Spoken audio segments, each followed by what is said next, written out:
నమస్తే K24 news. రాష్ట్రంలో మంచి వర్షాలు కురవాలని ప్రజలు పలు ప్రాంతాల్లో ప్రత్యేక ప్రార్థనలు నిర్వహించారు.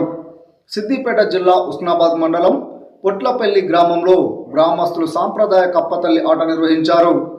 శ్రీ స్వయంభూ రాజేశ్వర స్వామి ఆలయం చుట్టూ నీటి బిందెలతో ప్రదక్షిణలు చేసి స్వామివారికి జలాభిషేకం చేశారు. అనంతరం బతుకమ్మ ఆడుతూ వర్ణదేవుడు కరుణించి సమృద్ధిగా వర్షాలు కురిపించాలని ప్రార్థించారు.